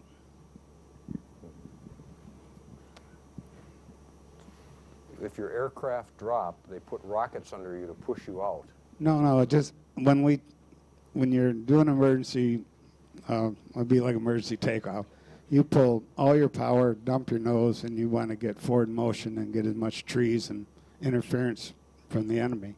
So when they saw that nose drop, there was rockets coming. Oh, okay, I got you. Okay, Mary Beth Crowley, can you describe your arrival at the 17th Field Hospital and your first impressions of the staff and their abilities? The 17th Field was a fairly small hospital, probably 15 nurses, and maybe 30 corpsmen, and maybe 10 physicians. Probably what our job was to fix up the patients, and then we would move them out 3 times a week. When they were ready to be moved, then we'd send them out by an Air Force flight and wait for more incoming patients. It took me about a week to get up there. I started out in Long Bin with the, I think it was the 90th Replacement Battalion. They used to call it the Repo Depot. And I don't know why it took so long to get there, but a couple days we waited at the airport for the plane that never showed up, and finally made it up to Da Nang and waited there for a day or two, and then from Da Nang took a helicopter that was dropping mail along the way. And I think that was on that flight was when I realized maybe I really shouldn't be here. I happened to be in the middle, and there was a nurse on one side and a physician on the other side. And we were I think, dropping off mail at a Firebase, and this guy comes sort of crawling out to the helicopter to pick up the mail. And I think we were being shot at as we dropped down, because we dropped down probably 1,000 feet in about 2 seconds, and took off again. And at that point I thought, I might not make it home from here. I hadn't really planned on that. But made it to An Khê and landed about 7 o'clock at night, and was taken to the officers' club, which ended up being a cement slab with a parachute over it. That was it. Found out that when I was at the replacement battalion, the chief nurse was telling the other nurses who were in the group I was in, you know, what the hospitals were like where they were going. And when she got to me and the other nurse who was going to the 17th field, she about the only thing she could tell us was that she did believe they had hot running water. That was it. And that was about as good as it got. But I was thankful that I ended up at a place like that, because when you're in a situation like that, I think people get really close and you work as a team, and you play a lot of jokes on each other and all pretty much get along. So we made the best of a tough situation. And the level of competence of the staff, was it? At that time, there were several of us who came in within probably 2 or 3 weeks of each other, who were pretty limited in our experience as nurses, but I'd say within probably 6 weeks, I think we were doing okay by then. And you know, when you're young, you're pretty self-confident anyway. If you would have done that to me now, I probably would be in some psychiatric hospital in restraints. But at the time, I could handle it. Okay. And Bob Paoli, you did helicopter assaults, fairly routine in Vietnam. Maybe it never gets routine, but it was a. To talk about helicopter assaults. I'm sorry? Companies' locations. You talk about your company location a little bit, and then assault. Well, helicopter assault. Locations. I had 2 companies. One was a combat support company in the battalion, and one was brigade headquarters commandant. The job as combat support company commander, my main job was to the building, construction, and set up the defense of the fire support bases. Now, I can go on all night on what a fire support base is, but it's basically a base that the infantry battalion operates out of when they're out of the Lai Khe base camp. And it's about 100 meters in radius, 200 meters across, got a battery of artillery in it, surrounded by an infantry company, defended that way, and they provide artillery support for the other companies of the battalion that are operating in that area. And so that was my first job as a combat support company commander. And then my second job, when I got out to the Firebase for the first time, I found out that the combat support company commander had been relieved, and I was taking over his job. I guess, must have done a fairly good job of building fire support bases, because we became known as the Fire Support Base Battalion builders, and we built bases for some other battalions sometimes. The next job I had was Brigade Headquarters Commandant, 3rd Brigade Headquarters, and again, when I got there, I was in the field with the battalion for 6 months, and when I got word I was to report to Brigade Headquarters, I couldn't figure out what's going on, so I got up there, found out that their company commander hadn't been doing a good job, so they relieved him and put me in charge of that company. So it must have been on my resume. But that job was, there wasn't as much combat at all in that one as it was in the first job I had. But we were in a place called Rocket Alley, and that's where rockets kept coming into Lai Khe. So that was another experience for me. The job I took over there was a mess. The company commander and the first sergeant and the mess sergeant didn't do anything. So I got that job, and evidently was able to turn it over and do a good job. One of the things, again, dealing with my men, I can remember on the first payroll, I had a young African-American private come up and report for pay, and I looked on the roster, and his name wasn't on there. And I said, well, your name's not on the payroll. You must be in the wrong company. He said, well, sir, I've been here 3 months, and I haven't been paid yet. And I said, okay, sit down over there. So when I got done paying, I called my driver, and we went down to Dien, which was the headquarters for the 1st Division. I was in the advanced headquarters, and that was back one. And I went to the finance people, and I went in there and said, I got a problem with this young man's payroll, and we need to get it straightened out. And I told him what was going on. And this warrant officer said, well, we'll take care of it. And I said, good, because I'm going to sit here until you do. And he left in a huff, and in comes his lieutenant colonel and wanted to know what the hell's going on. I told him that this young man had been here in the country for 3 months and hadn't been paid, and that we wanted to get it done, and we got it done. And we got back. We were shot at going down, shot at coming back, but that spread throughout the company that I took care of my men. That was a good job there. 2 things happened to me that were very interesting. One, Lai K base camp, which was a huge base camp, had hundreds of Vietnamese civilians came in every day to do work for us. They did work that would relieve the soldiers from doing work, chopped weeds, swept out, picked up trash, things like that. And there were hundreds of them came in every morning, 7 days a week. They'd go through the main gate, be checked, make sure they didn't have any weapons or explosives on them.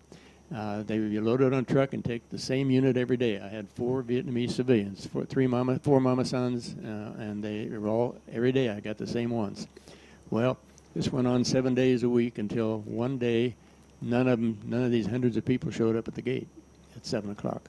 8 o'clock, wham, bam, bam, all over the base. We were attacked by mortars and rockets. At 9 o'clock, here they came. They didn't tell us. Now, when they found out, I don't know. Or if they'd have told us, maybe they had their heads chopped off. I don't know. But that was made me wonder. Can you talk? We're running out of time here, so I want you to talk about an infantryman's view of the helicopter assault. I do have one more important one, if I could, just a quick one. Okay, but the other one was when I was leaving, months before I left, my company commander replacement was in. They gave him the company, and I was doing odds and ends work for the brigade headquarters. And I went to a regimental headquarters down at Bencat to talk to them about the 1st Division leaving in 6 months, and they were going to have to take over the area. And the day I got there, all the Vietnamese soldiers were wearing black armbands. And I asked one of the officers, what's the black armbands for? And he said, well, Ho Chi Minh died. It was the day after Ho Chi Minh died. And I said, well, he's the enemy of our country. He said, yes, but he's also the father of our country. And so that made me wonder what we're doing there. Helicopter assaults. The 1st Division and our battalion, when we went into an assault, they used 20 helicopters, and they had them in groups of 5. And they would come either in a line and land that way, or they would come in with 3 side by side and 2 behind them. And they would land in the zone and secure it, and then the rest of the company would come in behind them.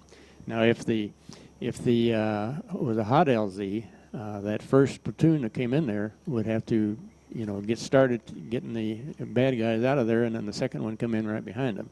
And that was what we would do in an assault. But most of the time I was there, our helicopter landings and missions were going into a place to set up a fire support base where the battalion could operate for weeks at a time. And I would go in right with the 1st assault unit with my little team, and when they'd land and clear the area out, then my guys would start setting up the fire base. So that was it. Other than that, how did the guys feel about going in on these assaults? It was always a lot of anxiety because they didn't know if it was going to be a hot LZ or if it was going to be a normal one. And so when they got down there, that's when they found out. okay. And Bill Geyer, you had a different view of it. Now you flew a Loach, but some of the time you flew a Huey. You're hauling these infantry guys. In your observation helicopter, you're seeing them go into the assault. You're seeing them go into an LZ.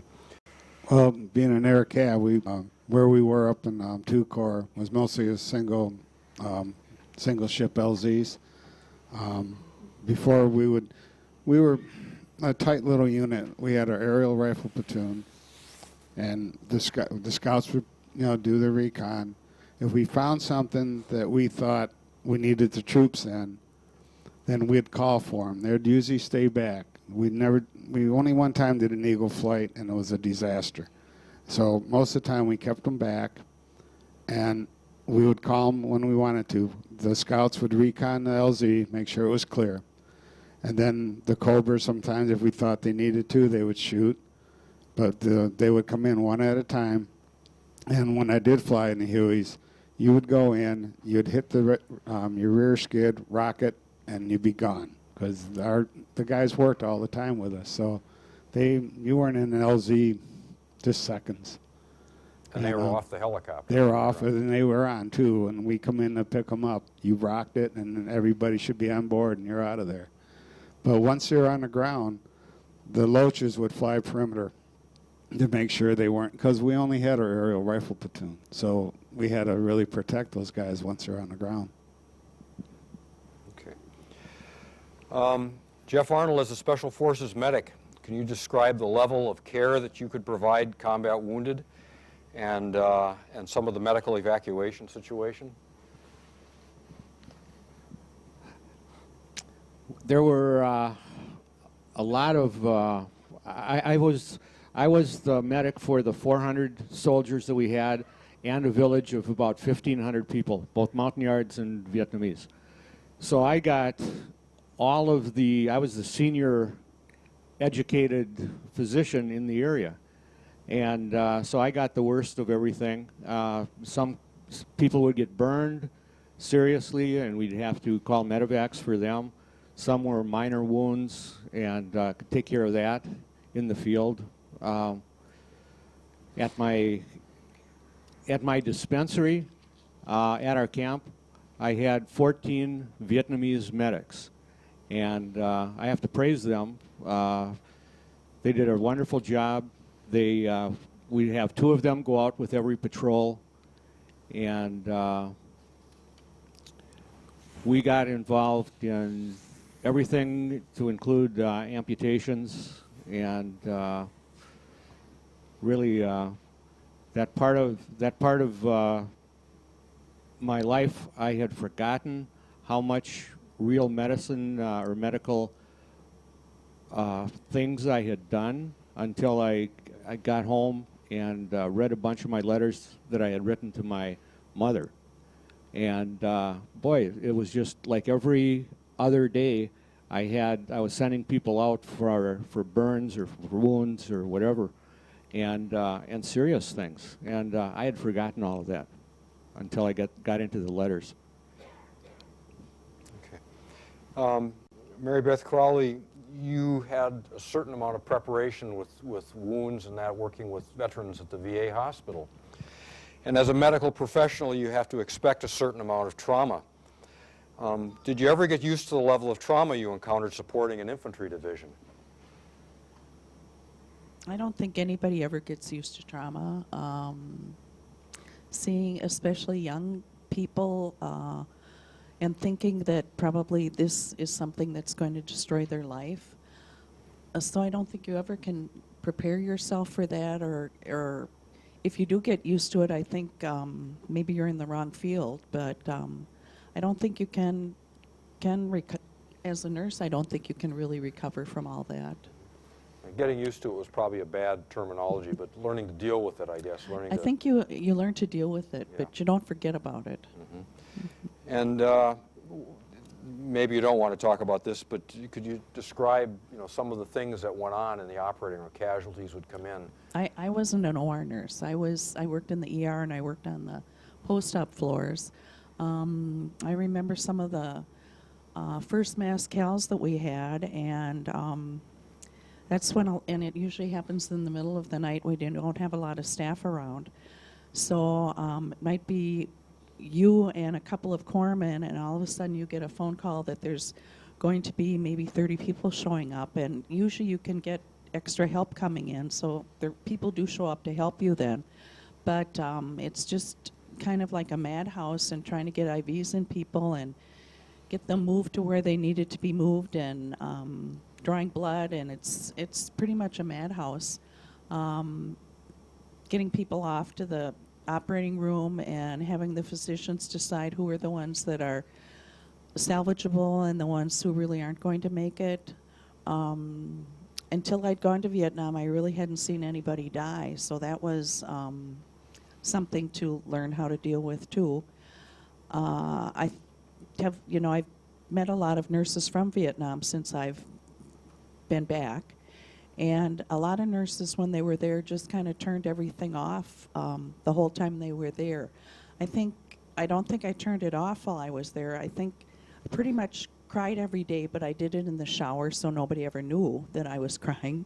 But I think I kind of grieved over there, and I think that sort of helped me to deal with it. And when I came back from Vietnam, I could continue to be a nurse, whereas a lot of nurses who served in Vietnam came back and kind of gave up nursing after that. But I kept on doing it, and I'm still a nurse, but I'm slowing down quickly. But I'm still able to do it, and I still like being a nurse.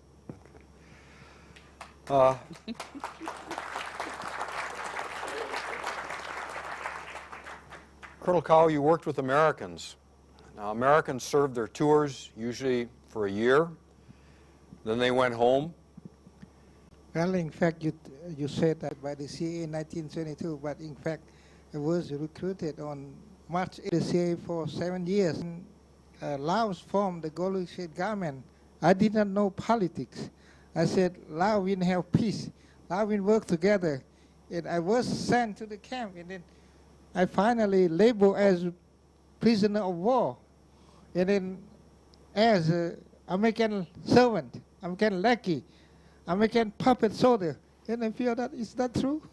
I thought I protect my country. And then I feel that, here I don't work anymore. But I think back, I have a nightmare, a trauma, because some days I lost 90 men killed or wounded in only 30 minutes.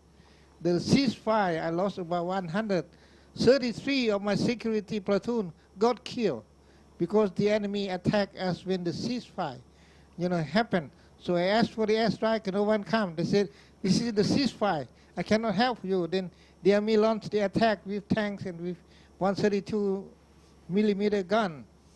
And here I feel that, I need some type of recognition before, maybe I die, before I die. I speak frankly, because why? I serve with the American. I have something that I really did a good job. I have my short biography here, if you want to see it, or if you want to see 4 or 5 pages of my biography, go buy American Legion War History #2, written by American Legion here, so you can see my background. I got wounded here on my left leg, but sometimes I still do the parade with Special for Chapter 20, the Airborne 173rd Brigade, because I want to make friends. I need help. I am here because America is my new home, and sometimes we believe that American people are still my boss. I write an email to my former CIA. I say, sir, and they say, don't say sir, say brother. I say brother, because I still respect them. And most of them are now retired colonel or whatever, I still have some communication. But I feel that we need, some recognition. We need to be treated as American veteran, not saying that, the Laos soldiers are U.S. allies. We, in fact, are surrogate American army. We were recruited. Laos is different. Very poor, undeveloped, pay, train, directed by the CIA. Lao government did not have any money to pay for us. We fought on the direction of the American, army, and we saved, in fact, we saved American life in South Vietnam. I did the ambush on the North Vietnamese tank, blew up 5 tanks one night. It's on the book. You can go and see the American declassified document. You will see that I killed many North Vietnamese along the Ho Chi Minh Trail. So we prevent the North Vietnamese to go to South Vietnam. Otherwise, they probably kill American or allies. Something that people do not know. American GI, they know, but some politicians, they did not know. I went to see many congressmen. They say, yes, I will help, but never happened. That's the way I'm glad that I come here. I want to request all of you who are veterans to help us.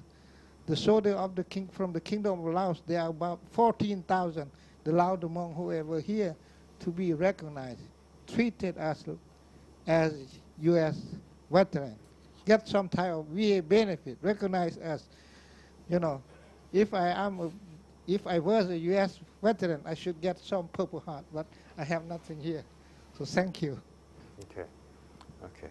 Yeah, Colonel Cao is appealing. He got an American paycheck through the CIA, worked for us, as did a lot of the other Lao veterans, and so he's looking for support from American veterans to get American veterans benefits. And I know General Vesey, who flew over him while he was blowing up North Vietnamese tanks and was in the command and control helicopter, thinks very much that the Lao have deserved that kind of recognition. So you can talk to Colonel Cao after the program about it. Very quickly, Spook John's, your homecoming in 1965? 66, okay. Just very quickly.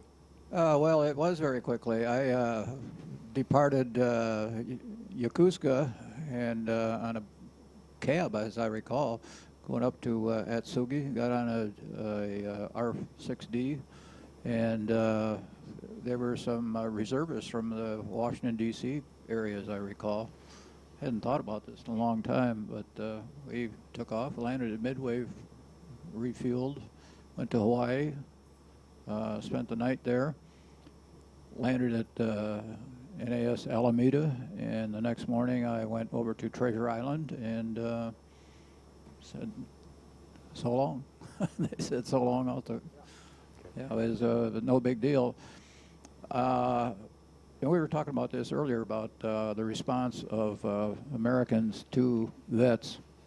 Naturally, when I went over to Treasure Island, I had my Navy TANS uniform on, and was discharged, and I went back to Alameda, where I'd been based via Berkeley, because there was a magazine bookstore in the corner, and I went in there, and people just kind of looked at it. I didn't realize that it was a big deal, anti-war at that time. Like I say, this was 1966, so I didn't have people spitting on me or any of that stuff. Okay, Jeff Arnold, what was just quickly, your homecoming? The Times in 1960, in September of 1968 was when I was coming home, and the Times were very anti-American military at that time. I came in on a plane and landed at San Francisco, Oakland Air. To the plane, rope were the military people getting off the plane, and we walked, and the Army or the Air Force allowed them to be on that ground, which I never could understand. And they were spitting at us and yelling at us, cursing at us, and it was that kind of a homecoming. And then I went to the University of Minnesota, and I found no friends there, and so I really just buried my experience as a military veteran, and for about 15 years until 1985, and there was a parade being held in New York City, which was for the Vietnam vets. And I was watching it on television, and I realized, I'm not going to let this bury me any longer. And I went and joined the Special Forces organization and kind of climbed back up out of that. Bill Geyer, your homecoming, just real quickly. Oh, first thing, thanks, Mary. Well, we got our guys to you. Take them home. We're pretty non-eventful. I come in at night, and there was nobody there. Came And into you Fort when I come Lewis? into In Fort Buffalo. Lewis? Yeah, up in Fort Lewis. And the only guy who was there was General Westmoreland. But, you know, we were trying to hide from him. But, you know, it was really all the civilian airports, there was nobody bothering us. But I was always moving at night, late night, so I didn't see anything like that. You came home and went to school? I worked at General Motors, then went to school, and then I joined the National Guard out of Niagara Falls, and I flew 5 years with the Hueys up there. Mary Beth Crawley, your experience coming home? It seemed like I was in Cameron Bay and wanted to go home with another nurse. I didn't want to be on the plane by myself as the only woman, so I waited for her, and I think it was a Monday when we got on the plane. We got on at, it seemed like 1 in the afternoon, and we landed in Seattle at 1 in the afternoon. You know, so it didn't take any time at all. And I had a grandmother who lived there, and she came to the airport to see me then, and I happened to have my uniform on, and I know I got a lot of strange looks and things, and then went home to Minnesota, and of course my family was at the airport to see me, and some of my friends from high school were there, so I was glad to get home, but I still had 4 months left to do in the Army. I didn't get any early out or anything, so I ended up at Fort Ord, California then, after that. Okay, I flew home from Saigon to Travis Air Base and then took a flight from there to Kansas City. And back in those days, you didn't have a passageway to walk through when you got off the plane. You just went down the ladder and walked across the tarmac. And up on the gateway to the terminal was my family, my 3 kids and my wife. And my little girl, who was dressed like a doll, was standing on the railing, leaning on the railing and wagging her foot, and as the soldiers walked by, and she said, "That's not my daddy. That's not my daddy. That's not my. There's my daddy." You know, so that was my introduction to home.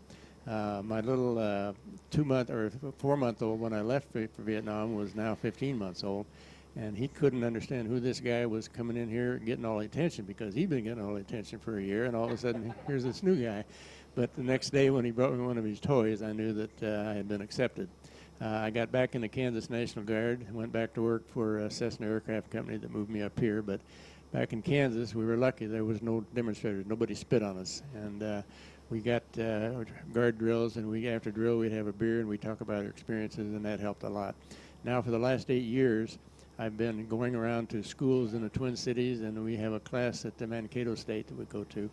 And talking to the students, me and another guy who was a swift boat operator, or commander, talking about our experiences in the Vietnam War to history classes that are studying the war. And that's been very good for me. I wear my green uniform, I can still get in it. And the kids are very interested, have good questions to ask, so that's been a good part of my recovery.